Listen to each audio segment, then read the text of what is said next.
Olá amigos, sejam bem-vindos a mais um vídeo do meu canal. Eu sou Lucas Knaip e vamos falar sobre a La Liga, né? Esse é um vídeo que tende a ficar rapidamente desatualizado, né? Porque a gente vai comentar um pouco sobre a sexta rodada da competição e a sétima rodada já começa às 2 da tarde. Quando o vídeo estiver postado, né? Talvez os jogos que vai existir entre Sevilha e Real Valladolid, Valência e Osasuna já tenham acabado, né? Eu nem sei em relação ao Real Madrid e Alavés, tudo depende do que acontece aqui em casa, mas fato é que a gente teve aí alguns jogos interessantes para comentar nessa última rodada, e é o que eu vou fazer aqui enquanto não puder gravar o giro da rodada. Vou tentar ao máximo trazer os resumos das rodadas e comentar os jogos que eu não sou capaz de falar em vídeos separados. Então, peço que deixe seu like, se inscreva no canal, compartilhe este vídeo e vamos lá. Primeiro, o Alavés ganhando do Sevilha, né? Já sabe que a situação do Sevilha não é nada fácil, né? Tipo, eles fizeram uma baita reestruturação de elenco dentro do que era possível, reduziram inclusive a média de idade da equipe para 25,6 anos. Esse é o time titular do Sevilha, bem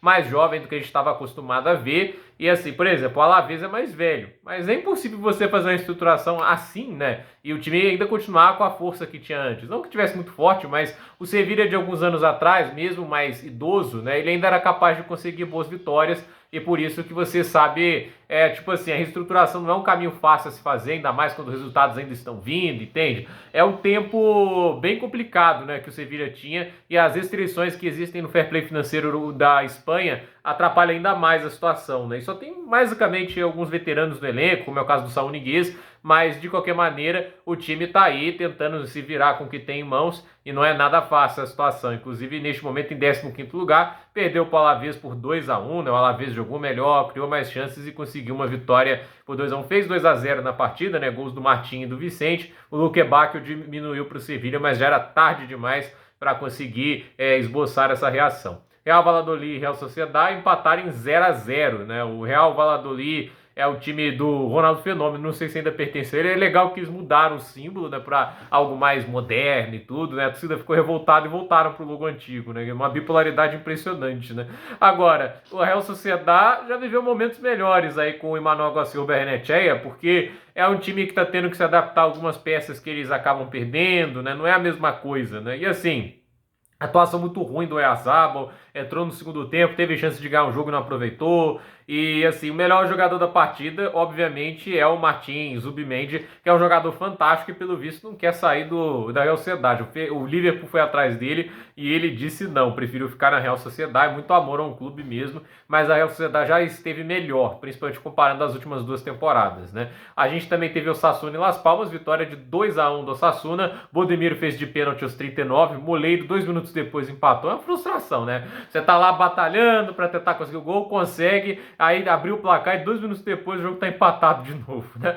Mas depois o Oroz acabou marcando o segundo gol e o gol da vitória do Osasuna por 2-1. A gente teve também Valência e Girona, 2-0 para o Valência. Olha, se o Girona tá perdendo por Valência, isso diz como é que os tempos são difíceis, né? O Dobrivic, né, que era, eu falei que tinha ido para o Atlético de Madrid, foi erro meu, ele foi para Roma, né? E eles perderam também o Savinho, tipo, alguns jogadores colocaram o Arnaldo Danjuma, que eu acho que está sendo um pouco mal utilizado aí por parte do Michel, eu jogando muito mais pelo lado do que uma referência centralizada, como ele fazia mais lá no Vila Real. O Oriol Romeu foi pro Girona e não tá legal, né? Tipo, assim, no Barcelona já não fazia grande coisa. Imagina agora num contexto que teoricamente é até pior em termos de talento. É nítido que o time do Girona perdeu muita qualidade em termos de elenco e ficou nítido nesse jogo, né? 2-0 pro Valência. É uma atuação bem preocupante, né? Gols do Rioja e do Gomes. Então, assim, vamos ver o que o Girona faz, né? Esse é o problema, né? Se destaca tanto a ponto de conseguir lutar pelo vice-campeonato da La Liga contra o Barcelona, chega a ganhar do Barcelona de 4-2. Aí o pessoal pensa, né? Agora esse time, ó, que isso, né? Perde o Savinho para uma merreca, porque vai vender para o time que ele pertence, que é o Manchester City, né? O Girona pertence ao Manchester City, no caso. E assim, né, consegue uma graninha do Dobrivic, mas não tem como contratar a reposição à altura, né? Porque você tem que convencer os atletas a jogar no Girona e aí é tentar descobrir o talento, né? Tipo, Gyökeres, Osimhen, né? Talvez o Osimhen aceitasse porque ficou sem espaço, né? Assim, lá na Nápoles. Mas aí é também aquela história, né? A janela na Espanha fecha junto com a da Inglaterra e só tá no Galatasaray porque a janela da Turquia fecha depois. Mas de qualquer maneira, assim, o Girona tá complicado, né? Não conseguiram boas reposições. e o time está aí sofrendo para ver se consegue se manter pelo menos nos 10 primeiros colocados ou classificando para a Europa League, uma Conference, e é claro, assim, tentando evitar ao máximo o cenário de lutar na parte de baixo da tabela.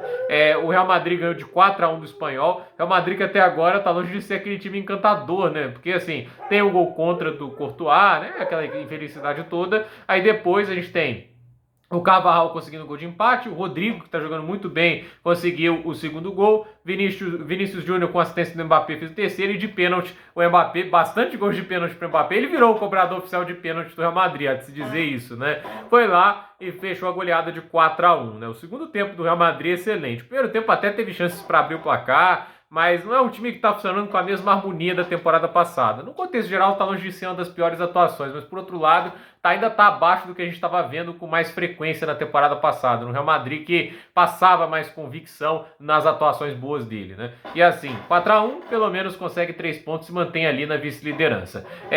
Getafe e Leganés empataram em 1-1, né? Gol do Sainz aos 76 minutos para o Leganés. Depois o Borja Mayoral conseguiu o gol de empate do Getafe, né? Um jogo que foi bastante parelho, né? O Getafe, ao meu ver, teve mais chances, mas é aquele negócio, né? Quem aproveita as chances que sai com a vitória, e no final acabaram com aquele empate em 1-1.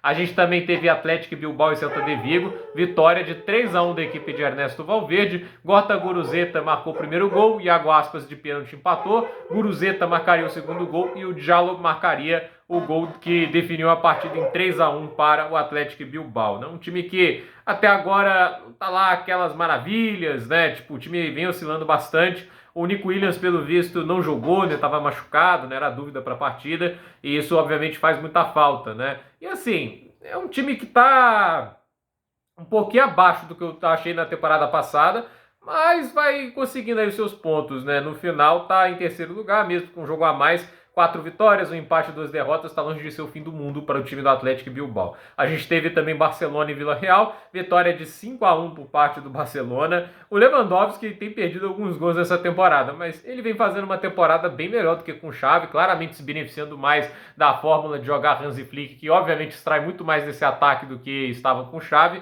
E assim, ele marca os 2 primeiros gols, Ayoze Pérez descontou para o Vila Real, depois Pablo Torre conseguiu marcar o terceiro gol do Barcelona, teve o pênalti que o Lewandowski acabou batendo na trave, perdeu uma chance de um hat-trick.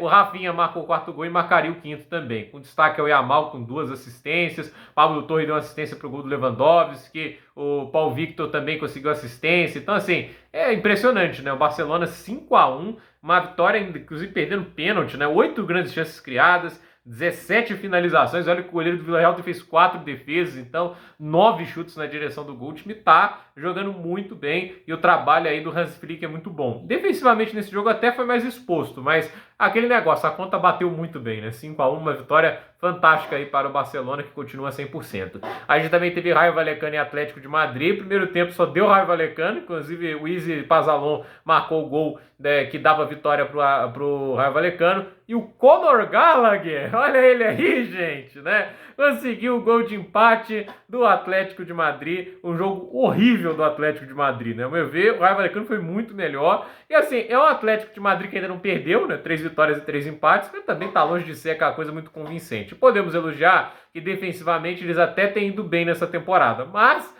ofensivamente, nada demais. O Julián Álvarez até agora não se adaptou a essa equipe. Olha que o Simeone agora está tentando ataque com 2 jogadores, né? E assim, ele tem 1 gol no Atlético de Madrid, isso em 7 partidas, né? 6, né? Pela La Liga e 1 pela Champions. Então, é um início bem complicado aí pro Julián Álvarez dentro do Atlético de Madrid, a ver se ele consegue dar a volta por cima, né? Aí tem tempo, mas nada muito impressionante. Esperava mais do Julián Álvarez. E é claro, a gente teve Real Betis e Mallorca e o jogo acabou em 2-1 para o Mallorca. O Betis que começou abrindo o placar com Giovanni Lo Celso, Dani Rodrigues acabou empatando para o Mallorca e no finalzinho da partida, nos acréscimos do segundo tempo, aos 48, num tempo que iria até os 49, Valéry Fernandes marcou o gol da vitória do Mallorca fora de casa, né? E assim, jogo machuca o Betis porque teve chances para marcar mais gols e parou muito numa atuação desastrosa do Vitor Roque, né? A gente sabe que ele é jovem, né? E tem ainda acho que 19 anos, né? Deixa eu só checar aqui, né? Porque é bom checar, né? Mostrou aqui a idade, 19 anos, né? 19 anos, ainda é jovem, ainda tem muito pela frente, então ele vai melhorar, evoluir, né? Mas não pode perder 3 gols, né? Não pode perder 3 grandes chances. Foi uma atuação bem fraca dele. É o que se espera de um jogador mais inexperiente, ainda tentando aprender. Tecnicamente, ele está no início da passagem dele no futebol europeu, já que mal jogou com o Barcelona. Então, 2-1 para o Mallorca, resultado ruim para a equipe de Manuel Pellegrini, que, assim, começa o Campeonato Espanhol mostrando algumas coisas positivas, mas é equilíbrio, né? 2 vitórias, 2 empates e 2 derrotas, né? A classificação do Campeonato Espanhol tem Barcelona em primeiro com 18 pontos, Real Madrid o segundo com 14, Atlético Bilbao o terceiro com 13, Atlético de Madrid o quarto com 12, Mallorca o quinto com 11, Vila Real o sexto com 11, Osasuna o sétimo com 11, Alavés o oitavo com 10, Celta de Vigo o nono com 9, Rayo Vallecano o décimo com 8, Betis o 11º com 8, Girona o 12º com 7, Espanhol o 13º com 7, Sevilha o 14º com 6, Leganés em 15º com 6, Real Valladolid o 16º com 6, Real Sociedad em 17º com 5, Valência em 18º com 5, Getafe em 19º com 4, Las Palmas o último colocado com apenas 2 pontos. E assim, melhores jogadores, 6 gols para Robert Lewandowski, 5 para Rafinha e 4 para Kylian Mbappé. Nas assistências, Lamine Yamal tem 5, Iñaki Williams 4, Oscar Mingueza 3. E assim, entre os times, melhor ataque, Barcelona disparado, 22 gols até agora, Celta de Vigo 14, Real Madrid 13, muito do que eu falo, Real Madrid ainda tem problemas para resolver, não esperava um ataque estando 9 gols atrás do Barcelona nesse ponto, tudo bem que o Barcelona está muito acima do normal. E gols sofridos, 3 para o Real Madrid, 3 para o Atlético de Madrid, 5 para o Barcelona, então o trio de ferro espanhol, pelo menos são os times mais sólidos defensivamente até agora. Então, próximas partidas, né? Próxima rodada, já começou Sevilha e Real Valladolid, Valência e Osasuna, hoje ainda também tem Real Madrid e Alavés, Girona e Rayo Vallecano, Barcelona e Getafe, Espanhol e Vila Real, Las Palmas e Real Betis, Celta de Vigo e Atlético de Madrid. Tudo isso concluído até o dia 26, que isso quer dizer quinta-feira. Gente, por esse vídeo é isso, dúvida nos comentários, deixe seu like, se inscreva no canal, compartilhe esse vídeo, dê o hype se puder e até a próxima, pessoal!